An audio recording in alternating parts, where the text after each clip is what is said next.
दोस्तों नमस्कार। आप देख रहे हैं भाग्य लेखा और मैं हूं आपके साथ हिमांशु कुमार। आज के वीडियो में हम चर्चा करेंगे भाग्य रेखा पर। भाग्य का खेल सचमुच अकल्पनीय होता है। कहा भी गया है, पुरुष का भाग्य और स्त्री का चरित्र कब बदल जाए यह कोई नहीं जानता है। यदि भाग्य आपको साथ दे दे तो आपके सारे सपने साकार हो जाते हैं, इसमें कोई दो मत नहीं।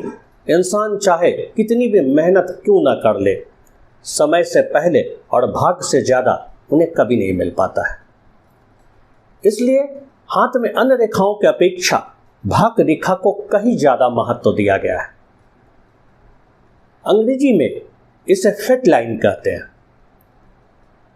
यह रेखा जितनी अधिक गहरी और स्पष्ट होगी, आपका भाग्य उतना ही श्रेष्ठ होगा।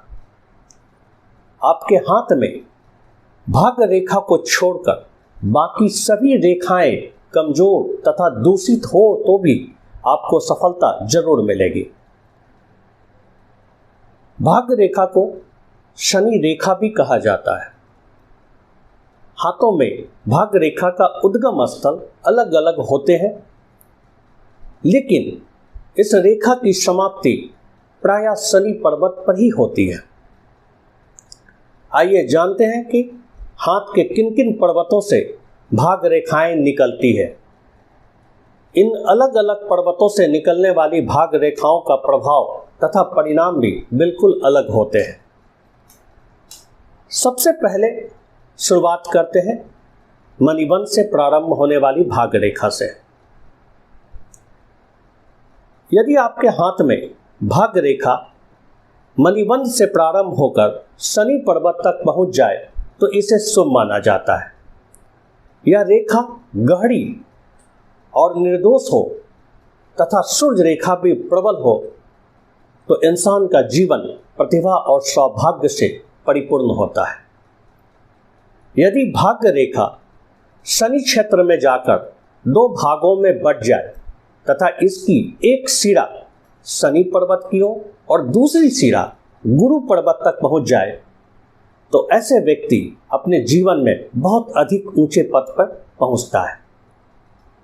प्रायः ऐसे व्यक्ति मध्यम परिवार में जन्म लेकर भी उच्च पद पर पहुंचने में सफल हो जाते हैं।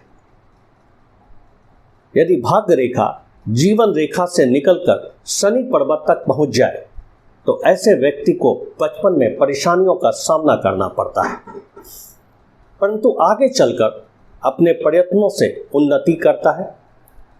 ऐसे व्यक्ति संकोची स्वभाव के होते हैं तथा तुरंत निर्णय लेने में सक्षम नहीं होते हैं। जिस व्यक्ति के हाथ में भाग्य रेखा चंद्र पर्वत से निकलकर हृदय रेखा से जाकर मिल जाए तो यह शुभ फल देता है। ऐसे व्यक्ति सौभाग्य और अत्यंत ही सुखद वैवाहिक जीवन प्राप्त होता है, जिसमें आदर्श, रोमांस और सौभाग्यपूर्ण परिस्थितियां अपनी पूर्ण भूमिका अदा करती हैं। ऐसे लोगों का पूर्ण भाग्योदय विवाह के बाद ही होता है। इन्हें नकारात्मक सोच से हमेशा बचना चाहिए। यदि आपके हाथ में भाग्य रेखा शुक्र पर्वत से निकलकर हृदय रेखा पर पहुंच जाती है तो इसे सौभाग्य का सूचक माना जाता है। ऐसी भाग्य रेखा जितनी स्पष्ट होती है उतना ही ज्यादा शुभ माना जाता है। ऐसी भाग्य रेखा जीवन रेखा को काटकर ही आगे बढ़ती है। जिस जगह पर यह रेखा जीवन रेखा को काटती है, जीवन के उस अवधि में दुर्घटना व आर्थिक नुकसान का सामना करना पड़ता है। इनका भाग्योदय प्रायः विवाह के बाद ही होता है। ऐसे व्यक्तियों का बुढ़ापा बहुत ही कष्टदायक होता है। वैवाहिक जीवन में भी मतभेद की स्थिति बनी रहती है। कुछ हाथों में भाग्य रेखा मंगल पर्वत से भी निकलती है। ऐसी भाग्य रेखा शुभ फल देने वाला होता है। हालांकि ऐसे व्यक्तियों का भाग्योदय प्रायः 30 वर्ष के बाद ही होते देखा गया है। शिक्षा के क्षेत्र में इन्हें बाधाएं अधिक आती है तथा कभी कभी शिक्षा अधूरी भी रह जाती है। ऐसे व्यक्ति स्वभाव से गुस्सैल होते हैं। इन्हीं वजहों से परिवार और मित्रों का सहयोग इन्हें नहीं मिल पाता है। ऐसा व्यक्ति पुलिस, सेना तथा राजनीति के क्षेत्र में काफी उन्नति करता है। आपके हाथ में भाग्य रेखा राहु क्षेत्र से निकलकर हृदय रेखा पर समाप्त हो जाए तो ऐसे व्यक्ति सौभाग्यशाली होते हैं। ऐसे व्यक्तियों के जीवन में परिवर्तन 33 वर्ष के बाद ही आता है। इनका प्रारंभिक जीवन काफी उतार चढ़ावों से भरा होता है। इन्हें अपमान, आरोप भी झेलना पड़ता है। कभी कभी तो बेवजह विवादों में फंसकर जेल तक चले जाते हैं, लेकिन बाद में इन्हें मान, प्रतिष्ठा और धन भी मिलता है।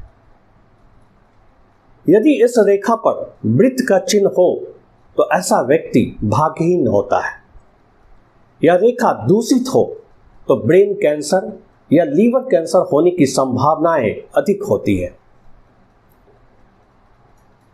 जिस व्यक्ति की भाग्य रेखा केतु क्षेत्र से निकलकर हृदय रेखा पर जाकर समाप्त हो जाती है, ऐसी भाग्य रेखा शुभ फल देने वाला होता है। ऐसे व्यक्ति धुन के पक्के होते हैं। इसे मूडी हाथों की श्रेणी में भी रखा जाता है। ये जिस कार्य को शुरू करते हैं उसे पूर्ण करके ही दम लेते हैं।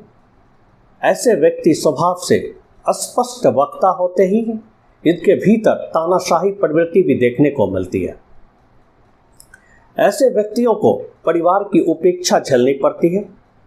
इन्हें सफलता तो मिल जाती है, लेकिन इनका आर्थिक पक्ष हमेशा कमजोर ही रहता है। इनके जीवन में कानूनी विवाद ज्यादा देखने को मिलते हैं।